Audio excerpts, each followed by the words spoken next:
جو موبائل پر سیلفی لینے میں مصروف تھیں۔ ملٹی شیڈ کا نیٹ کا دوپٹہ، گہرے رنگ کی ہلکے سے کام والی قمیض اور نیٹ کے بڑے گھیر والا لہنگا، اس میں 50,000 والی کیا بات ہے؟ نصرت کا دل کیا کہ ایک بار ان کے کپڑے کو ہاتھ لگا کر دیکھے، شاید چھونے پر اسے کچھ الگ احساس ہوتا ہو۔ دیکھنے میں بھلے بہت پیارا تھا، مگر اس طرح کا ڈریس بنانا کون سی مشکل بات تھی؟ نصرت جتنا سوچتی گئی اتنا ہی اس کا ذہن الجھتا گیا۔ مما اسمائل پلیز، کرن نے ماں کی طرف موبائل کرتے ہوئے کہا تو فرحانہ نے جلدی سے چہرے پر مسکراہٹ سجا لی۔ میرا یہ سیٹ اور چوڑیاں بھی تصویر میں آنی چاہیے نا؟ فرحانہ اپنی تصویر سے مطمئن نہیں ہوئی تو دوسرے زاویے سے تصویر بنوائی۔ ہاں اب ٹھیک ہے، جلدی سے سوشل میڈیا پر لگا دو، دیکھنا لوگ کیسے جلیں گے ہم سے، فرحانہ نے فاتحانہ انداز میں کہا جیسے کوئی بہت بڑا مارکا مار لیا ہو۔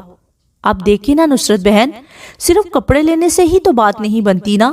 بچیاں ہیں کہتی ہیں کہ اگر ڈریس کے ساتھ اچھا میک اپ اور میچنگ جیولری نہ ہو تو کیا فائدہ؟ ایک دن کا میک اپ ہی 20,000 کا کروایا ہے بچیوں نے، اور فرحانہ کے آگے جوتوں کی قیمت سے لے کر پہنی ہوئی جیولری تک کے بارے میں بتانے لگی تو نصرت کو لگا جیسے اس کی سانس تنگ پڑنے لگی ہے۔ اس نے چادر اٹھائی اور گھر جانے کے لیے کھڑی ہو گئی۔ آج تو مما سب نے بہت تعریف کی ہماری۔ واپسی میں گاڑی میں سوار گھر کی طرف گامزن کرن نے خوشی سے کہا تو فرحانہ کی گردن مزید اکڑ گئی اور اس نے فخریہ انداز میں گاڑی چلاتے ہوئے اپنے شوہر نامدار کی طرف دیکھا۔ دیکھا آپ نے، اب تو مانتے ہیں میری سمجھداری کو۔ میں صرف پیسہ شو آف کرنے کے لیے نہیں خرچ کرتی ہوں، بلکہ ہماری حیثیت اور رتبے کو برقرار رکھنے کے لیے یہ سب کرتی ہوں۔ آج پورے خاندان میں سب کو پتا ہے کہ ہمارا کیا سٹینڈرڈ ہے، فرحانہ نے غرور سے کہا تو گاڑی موڑتے شخص نے اس بات میں سر ہلایا۔ کرن نے مسکراتے ہوئے اگلی سیٹ پر بیٹھے ہوئے اپنے والدین اور پھر ساتھ بیٹھی موبائل پر مصروف چھوٹی بہن کی طرف دیکھا۔ واقعی ہمارا سٹینڈرڈ سب سے الگ ہے، کرن نے سوچا اور ہاتھ میں پکڑے موبائل کی طرف متوجہ ہو گئی۔ عماد اور عزیر کے داخلے کے لیے اسکول سے داخلہ فارم لے آیا ہوں، اسے دیکھ لو۔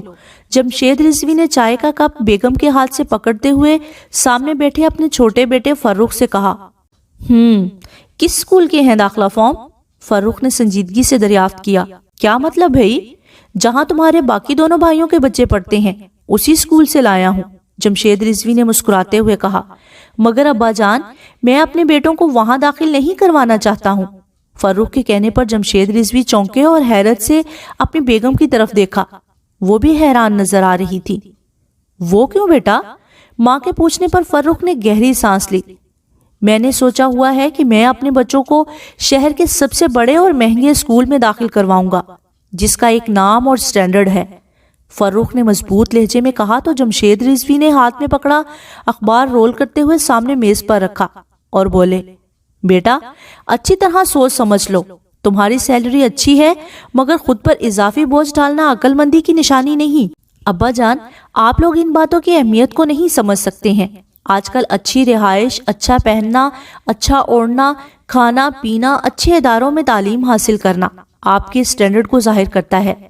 میں نہیں چاہتا کہ میرے بچے کسی سے پیچھے رہ جائیں، فروخ نے پرجوش انداز میں کہا۔ اپنی اولاد کے لیے اچھے سے اچھا چاہنا اور کرنا ہر دور میں سب والدین کی خواہش رہی ہے بیٹا، ہماری بھی یہی خواہش تھی اپنے بچوں کے لیے، مگر جمشید رضوی کہتے کہتے چپ ہو گئے۔ فروخ نے سوالیہ نظروں سے ان کی طرف دیکھا۔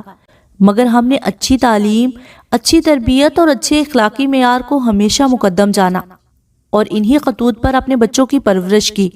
بیٹا دنیا کی دوڑ میں آپ روپے پیسے سے آگے تو نکل سکتے ہیں، مگر دنیا کی دوڑ کبھی ان سب کی بنیاد پر جیت نہیں سکتے۔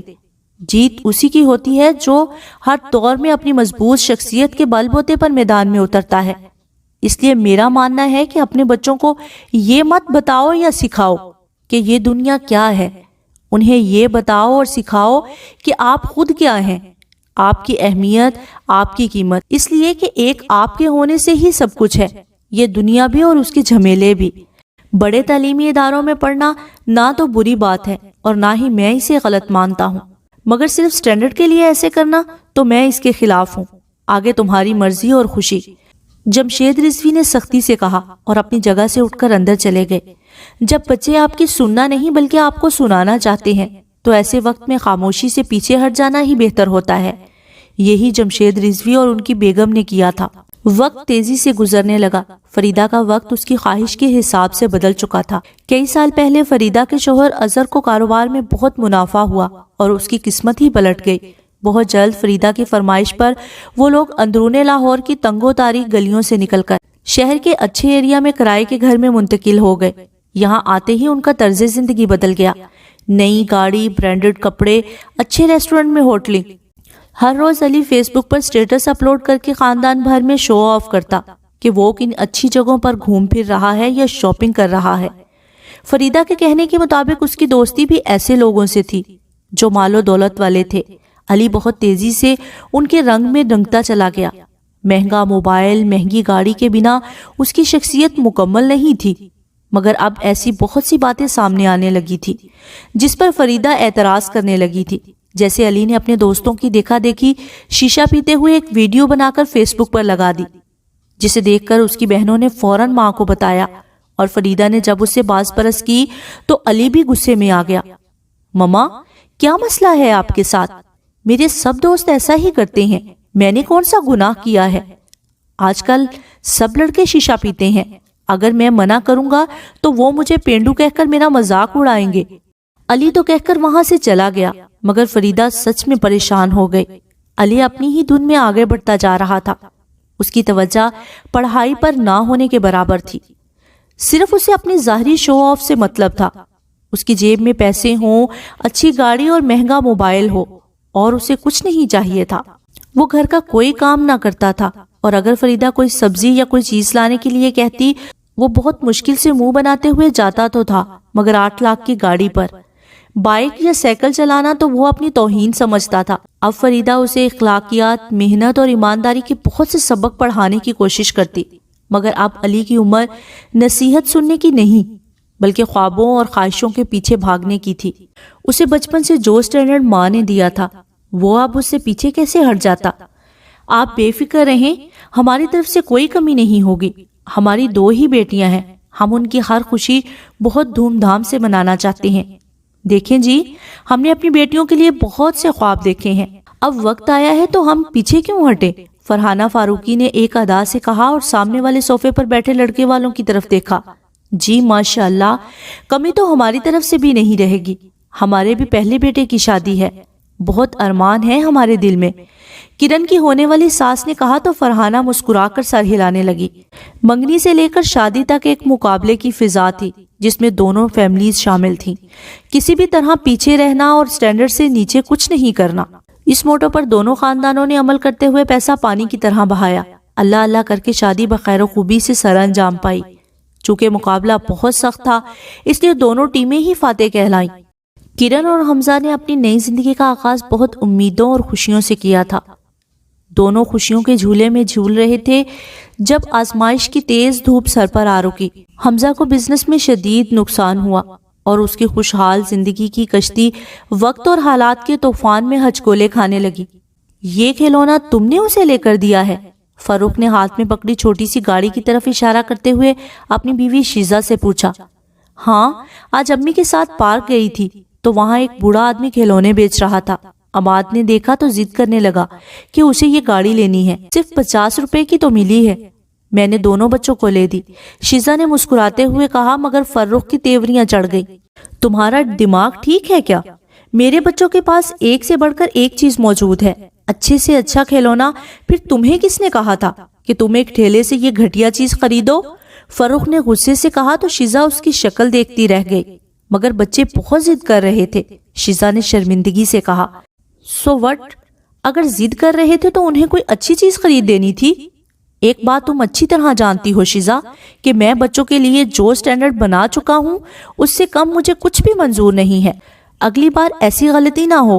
فاروق نے کہا تو شیزہ نے اپنے آنسو ضبط کرتے ہوئے رخ پھیر لیا اور کمرے سے باہر چلی گئی۔ ہائے میرے اللہ، یہ کیا ہو گیا آپ کو؟ گڑیا، نینا، جلدی سے باپ کے لیے پانی لاؤ۔ فریدہ کی نظر جیسے ہی دروازہ کھول کر اندر آتے اظہر پر پڑی، وہ تڑپ کر اپنی جگہ سے اٹھی اور دونوں بیٹیوں کو آوازیں دینے لگی۔ اظہر نے پانی پی کر ایک نظر پریشان کھڑی بیوی اور دونوں بیٹیوں پر ڈالی جو پریشانی سے اس کے برے حلیے کو دیکھ رہی تھی۔ اظہر کے ماتھے پر پٹی بندھی ہوئی تھی اور اس کے کپڑے پھٹے ہوئے تھے جیسے کسی سے لڑائی ہوئی ہو۔ اظہر بہت چپ تھا، جس پر فریدہ کو تشویش ہو رہی تھی۔ علی کہاں ہے؟ اچانک اظہر نے پوچھا تو فریدہ چونکی۔ علی کچھ دیر پہلے کمبائنڈ اسٹڈی کر کے واپس آیا ہے، اب اپنے کمرے میں آرام کر رہا ہے۔ کچھ بتائیں تو صحیح، آخر ہوا کیا ہے؟ فریدہ نے پریشانی سے کہا۔ علی کو بلاؤ، اظہر نے سنجیدگی سے کہا۔ فریدہ نے پاس کھڑی گڑیا کو اشارہ کیا، وہ فوراً اندر کی طرف چلی گئی۔ کچھ دیر کے بعد وہ اور علی آگے پیچھے لاؤنج میں داخل ہوئے۔ علی کی نظریں جھکی ہوئی تھیں اور وہ بہت گھبرایا ہوا لگ رہا تھا۔ اظہر نے ایک نظر اس کے جھکے ہوئے سر پر ڈالی اور گہری سانس لیتے ہوئے صوفے کی پشت سے ٹیک لگا لی۔ آج بھی معمول کے مطابق حساب کتاب میں مصروف، آرڈر کے مطابق سپلائی مطلوبہ مقامات پر پہنچا رہا تھا جب ٹرک سے سامان اتارتے ہوئے میری ایک دکان کے مالک سے بحث ہو گئی۔ وجہ اس کی غلط بیانی اور جھوٹ تھا۔ وہ معاہدے کے مطابق بہت کم پیسے دے رہا تھا اور ساتھ ہی میری لائی ہر چیز میں نقص نکال رہا تھا۔ بحث اتنی بڑی کہ بات ہاتھا پائی تک پہنچ گئی۔ اپنے باپ کو مشکل میں دیکھ کر اس کے دونوں بیٹے بھی دکان سے اٹھ کر آ گئے اور ان تینوں نے مل کر، اظہر کہتے ہوئے لمحے بھر کو چپ ہو گیا۔ وہ تو شکر ہے کہ آس پاس کے لوگوں نے درمیان میں آ کر مجھے بچا لیا، نہیں تو شاید، اظہر نے افسردگی سے کہا، آپ پولیس اسٹیشن میں ان کے خلاف درخواست دیں۔ غضب خدا کا، بیٹے باپ کو سمجھانے کی بجائے خود بھی لڑائی میں شامل ہو گئے، فریدہ نے غصے سے کہا۔ خدا کا غضب تو سچ میں آج میں نے دیکھا ہے۔ اظہر نے ایک طنزیہ نظر چپ کھڑے علی پر ڈالی۔ کیا مطلب؟ فریدہ نے ٹھٹک کر پوچھا۔ علی تم خود ساری بات بتانا پسند کرو گے یا میں؟ کیسی بات اور علی کا یہاں کیا ذکر؟ فریدہ نے حیرت سے سوال کیا۔ اس لیے کہ جب یہ لڑائی ہو رہی تھی تو تمہارا بیٹا بھی وہاں پر موجود تھا۔ کیوں علی؟ اظہر کے کہنے پر فریدہ نے حیرت سے علی کی طرف دیکھا جس نے سر جھکا لیا تھا۔ مما، میں اپنے کچھ دوستوں کے ساتھ قریب کے ریسٹورنٹ سے باہر نکل رہا تھا جب میں نے پاپا کو دیکھا۔ علی کہتے کہتے ایک دم چپ ہو گیا۔ اور جب میں نے علی کو وہاں دیکھا تو، اظہر نے اس کی نامکمل بات کا سر پکڑتے ہوئے کہا، مجھے لگا کہ اللہ نے میری مدد کے لیے اسے بھیجا ہے۔ میں اسے پکارنے کا سوچ ہی رہا تھا جب علی لا تعلقی سے ایک نظر مجھ پر ڈال کر آگے بڑھ گیا۔ پہلے مجھے لگا کہ شاید اس نے مجھے پہچانا ہی نہیں، مگر ایسا کیسے ہو سکتا تھا کہ ایک بیٹا اپنے باپ کو نہ پہچان سکے؟ اظہر نے دکھ بھرے لہجے میں کہا۔ وہاں بیٹھے سب نفوس ساکت رہ گئے۔ اچانک فریدہ تیزی سے اپنی جگہ سے اٹھی اور سامنے کھڑے علی کے منہ پر زور سے تھپڑ مارا۔ علی جو پہلے ہی بہت شرمندہ تھا، ایک دم ہی پھوٹ پھوٹ کر رونے لگا۔ شرم نہیں آئی تمہیں بوڑھے باپ کو اس طرح بے سہارا چھوڑتے ہوئے؟ بیٹے تو ماں باپ کا فخر ہوتے ہیں، اور تم، بولو ایسا کیوں کیا تم نے؟ فریدہ نے اسے جھنجھوڑتے ہوئے سوال کیا۔ میں اپنے باپ کی مدد کرنا چاہتا تھا، مگر مجھے بہت دکھ ہو رہا تھا جب وہ لوگ میرے باپ کو دھکے دے رہے تھے۔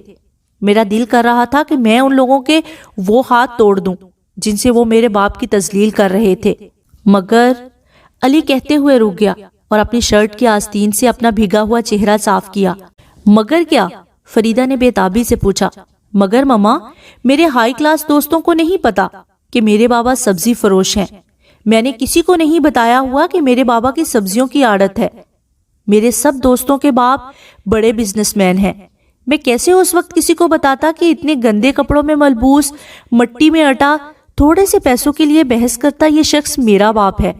مما، آپ خود ہی بتائیں کہ میرے ہائی فائی سٹینڈرڈ سے ایسے حلیے والے بابا میچ کرتے ہیں؟ نہیں نا؟ اور آپ نے ہی تو سکھایا ہے کہ سٹینڈرڈ پر کبھی کمپرومائز نہیں کرتے، پھر میں کیسے سب کے سامنے مان لیتا کہ یہ میرے پاپا ہیں؟ علی نے سوال کیا اور دونوں کو حیرت میں گم دیکھ کر وہاں سے چلا گیا۔ کمال کیا تم نے فریدہ بیگم، اظہر اپنی جگہ سے اٹھتے ہوئے کہنے لگا۔ فریدہ نے چونک کر اس کی طرف دیکھا۔ چلو، میرا فیصلہ تو اس نے سنا دیا اور میں نے تسلیم بھی کر لیا، مگر دھیان رکھنا، کل کو اگر تم ان برانڈڈ کپڑے اور ماڈرن حلیے کے بغیر پرانے محلے والی فریدہ نظر آئی تو یہ نہ ہو کہ وہ تمہیں بھی اپنی ماں ماننے سے انکار کر دے۔ آخر بیٹا تو تمہارا ہی ہے نا؟ سٹینڈرڈ سے نیچے کیسے آئے؟ باقی کی ساری زندگی تم اب اس کے سٹینڈرڈ کے مطابق جینے کی کوشش کرو۔ تمہاری جیسی ماؤں کی یہی سزا ہوتی ہے۔ اظہر کہتے ہوئے وہاں سے چلا گیا، جبکہ فریدہ حیرت میں گم بیٹھی کی بیٹھی رہ گئی۔ اس نے زندگی میں کتنے گھاٹے کا سودا کیا تھا۔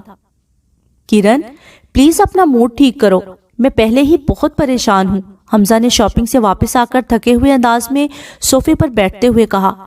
1 مہینے کے بعد کرن کی چچا زاد بہن کی شادی تھی، جس کی تیاریوں میں وہ آج کل مصروف تھی۔ آج بھی حمزہ کو زبردستی اپنے ساتھ شاپنگ مال لے گئی تھی، مگر واپسی پر بہت آف موڈ کے ساتھ گھر میں داخل ہوئی تو حمزہ برداشت کرتے ہوئے بے پھٹ پڑا تھا۔ پریشان؟ آپ سے زیادہ تو میں پریشان ہوں۔ میری شادی کو ابھی وقت ہی کتنا ہوا ہے؟ بمشکل 7 مہینے، اور جب سے شادی ہوئی ہے ہر روز کوئی نئی پریشانی کا سامنا کرنا پڑ رہا ہے۔ کیا میں نے شادی اس لیے کی تھی؟ کرن نے اسے چیختے ہوئے کہا تو اس کی آواز سن کر اندر والے کمرے سے ساس اور نند بھی باہر نکل آئیں۔ ارے کیا ہوا؟ اب کیوں لڑ رہے ہو تم دونوں؟ جب دیکھو تم دونوں کسی نئی بحث میں الجھے ہوئے ہوتے ہو۔ یہ گھر ہے، کسی جنگ کا میدان نہیں، ساس نے سخت لہجے میں کہا تو کرن کو آگ ہی لگ گئی۔ آنٹی، یہ سب آپ اپنے بیٹے کو سمجھائیں، جس کے رونے ہی ختم نہیں ہوتے ہیں، کرن نے بدتمیزی سے کہا۔ تمیز سے بات کرو کرن، کیا تمہارے ماں باپ نے تمہیں بات کرنے کی تمیز نہیں سکھائی ہے؟ حمزہ ایک دم بھڑک اٹھا۔ کرن بیٹی، میں حمزہ کو بھی سمجھاؤں گی، مگر تم بھی ذرا، حمزہ کی ماں نے نرمی سے کہنا شروع کیا۔ ذرا کتنا کچھ برداشت کروں آنٹی؟ آپ لوگ اچھی طرح جانتے ہیں کہ ہمارا کیا سٹینڈرڈ ہے۔ ہمارے والدین نے ہمیں جو معیار زندگی دیا تھا، اب میں اسے نیچے آ کر کیسے زندگی گزاروں؟ میری شادی کے بعد خاندان میں پہلا فنکشن ہے، میں کیا ایسے ہی اٹھ کر چلی جاؤں؟ پورے خاندان میں ہمارے ڈریس سے لے کر ہر چیز کی تعریف ہوتی تھی، کرن نے منہ بناتے ہوئے کہا۔ تو کرن بیٹی، آپ کی شادی کے سب ڈریسز اتنے خوبصورت اور مہنگے ہیں، آپ وہ استعمال کر سکتی ہیں، اور بیٹی بزنس میں نفع نقصان تو ہوتا ہی رہتا ہے، ہمیشہ حالات ایسے تو نہیں رہیں گے نا، تھوڑا صبر کرو، سب پہلے جیسا ہو جائے گا، حمزہ کی ماں نے سمجھایا۔ وٹ صبر؟ آنٹی، صبر کے چکر میں کیا میں اپنا قیمتی وقت ضائع کر دوں؟ وہ سب ڈریسز میں پہن چکی ہوں، ویسے بھی نئے ڈیزائن آ گئے ہیں، مجھے نہیں پتا، مجھے اپنی کزن کی شادی میں ہر چیز بہترین چاہیے، اور میں اسے گفٹ میں سونے کا سیٹ دوں گی، کرن نے ضدی انداز میں کہا تو حمزہ گہری سانس لے کر اپنی جگہ سے اٹھا۔ فی الحال تو میری جیب اجازت نہیں دیتی کہ میں کسی طرح کی بھی فضول خرچی کروں، آگے تمہاری مرضی، حمزہ کہتے ہوئے اپنے کمرے کی طرف چلا گیا۔ کرن نے غصے سے اسے جاتے ہوئے دیکھا اور فوراً اپنے گھر کال کر کے گاڑی منگوا لی۔ ڈرائیور کے آنے تک وہ اپنا سامان پیک کر چکی تھی۔ میں جا رہی ہوں، کرن نے غصے سے کہا اور سب کے روکنے کے باوجود وہاں سے چلی آئی۔ کرن کی بے جا ضد اور بدتمیزی کی وجہ سے تنگ آ کر حمزہ نے اسے طلاق دے دی۔ طلاق کے پیپرز ہاتھ میں تھامے کرن گمسم بیٹھی رہ گئی۔ بے وقوف لڑکی، یہ تم نے کیا کیا؟ اپنے ہاتھوں ہی اپنا گھر تباہ کر لیا۔ حمزہ اتنا اچھا لڑکا تھا، مگر تم نے قدر نہیں کی، فرحانہ نے کرن کو جھاڑتے ہوئے کہا۔ جوان بیٹی کی طلاق نے اسے بھی بہت بڑا دھچکا پہنچایا تھا، اس کے باپ کا سر تو جھکا کا جھکا ہی رہ گیا۔ مما، آپ نے خود ستائش اور شو آف کا جو سٹینڈرڈ ہمارے لیے بنایا تھا، میں اسے نیچے آ کر کیسے دیکھتی؟ کرن نے مدھم لہجے میں سوال کیا تو فرحانہ کو لگا جیسے کسی نے اسے چابک رسید کیا تھا، اور یہ ضمیر کا چابک اسے ساری عمر ہی برداشت کرنا تھا۔ میرے خیال سے اب ہمیں عماد اور عزیر کا اسکول تبدیل کروا دینا چاہیے، فروخ نے رات کے کھانے کے بعد اظہار خیال کیا تو جمشید رضوی نے چونک کر اس کی طرف دیکھا۔ سب خیریت ہے؟ انہوں نے پوچھا تو فروخ گہری سانس لے کر رہ گیا۔ جی ابا جان، ایمل اور ردا کو بھی داخل کروانا ہے، اور پھر 2 سال تک ننھے علی کا بھی۔ میں نہیں چاہتا کہ میرے 2 بچے تو شہر کے سب سے اچھے اسکول میں تعلیم حاصل کریں اور باقی تینوں عام سے اسکول میں، اس لیے سب کو ایک ہی اسکول میں داخل کرواؤں گا، فروخ نے دھیمے لہجے میں کہا۔ مہنگائی کے طوفان کے آگے اب اس کی تنخواہ کافی نہیں پڑ رہی تھی، اس لیے وہ یہ فیصلہ کرنے پر مجبور ہو گیا۔ ٹھیک سوچا تم نے، اللہ آسانی دے، جمشید فاروقی نے کہا تو فروخ سر ہلا کر رہ گیا۔ مگر جب 10 سالہ عزیر اور عماد کو پتا چلا کہ ان کا اسکول تبدیل ہو رہا ہے تو انہوں نے ایک ہنگامہ کھڑا کر دیا۔ بمشکل سمجھا بجھا کر انہیں دوسرے اسکول جانے پر راضی کیا، مگر دوسرے اسکول جا کر بھی وہ دونوں سیٹ نہیں ہوئے۔ آئے روز پرنسپل آفس سے ان کی شکایات ملنے لگی۔ پڑھائی میں دونوں کمزور ہو گئے، گھر اور اسکول میں ضدی اور بدتمیزی کے نام سے مشہور ہونے لگے۔ ایک دن تنگ آ کر فروخ نے ان دونوں کو بہت مارا۔ جمشید رضوی نے بمشکل انہیں چھڑوایا، دونوں روتے ہوئے دادا کے گلے لگ گئے۔ جمشید رضوی نے بمشکل انہیں چپ کروایا۔ بچوں، آپ ایسا کیوں کر رہے ہو؟ پہلے تو آپ ایسے نہیں تھے، جمشید رضوی نے نرمی سے پوچھا۔ فروخ بچوں کو روتا ہوا دیکھ کر پشیمانی کا شکار ہو کر ایک کونے میں سر پکڑ کر بیٹھ گیا۔ دادا جان، پاپا بھی تو پہلے ایسے نہیں تھے نا؟ انہوں نے ہمیشہ کہا کہ ہمارا معیار ایک سٹینڈرڈ ہے،